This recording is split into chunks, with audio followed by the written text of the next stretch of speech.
দিল্লী উচ্চ ন্যায়ালয়ৰ শেহতীয়া এক ৰায়দান আহি পৰিছে, য'ত কোৱা হৈছে যে যদি আপোনাৰ পত্নীৰ শিক্ষাগত অৰ্হতা উচ্চ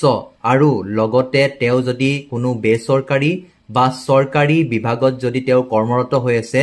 তেওঁ কোনো ক্ষেত্ৰতে নিজৰ হাজবেণ্ডৰ পৰা মেইনটেনেঞ্চ ক্লেইম কৰিব নোৱাৰে। আৰু সেই ৰায়দানটোতো দিল্লী উচ্চ ন্যায়ালয়ে সেইগৰাকী মহিলাৰ মেইনটেনেঞ্চৰ পিটিশ্যনখন খাৰিজ কৰি কৈছিল যে মহিলাগৰাকী যিহেতু নিজেই সক্ষম এটা চাকৰি যোগাৰ কৰিবলৈ,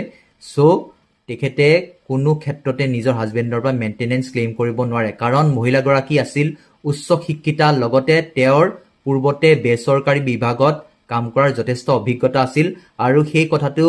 সেই মহিলাগৰাকীয়ে কোৰ্টৰ পৰা লুকুৱাইছিল আৰু সেই পৰিপ্ৰেক্ষিতত কোৰ্টে সেইগৰাকী মহিলাৰ মেইনটেনেঞ্চৰ পিটিশ্যনখন খাৰিজ কৰি দিয়ে। এতিয়া আপুনি কি ভাবে এই ৰায়দানটোক লৈ কমেণ্ট ছেকশ্যনত জনাব, লগতে আপোনাৰ বন্ধুৰ লগত শ্বেয়াৰ কৰি দিব এই ৰিলটো, যোনে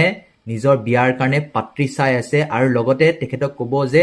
এগৰাকী শিক্ষিতা ছোৱালী লগতে কোনো বেচৰকাৰী বা চৰকাৰী বিভাগত কাম কৰা ছোৱালী চাবলৈ বিয়াৰ কাৰণে। ধন্যবাদ।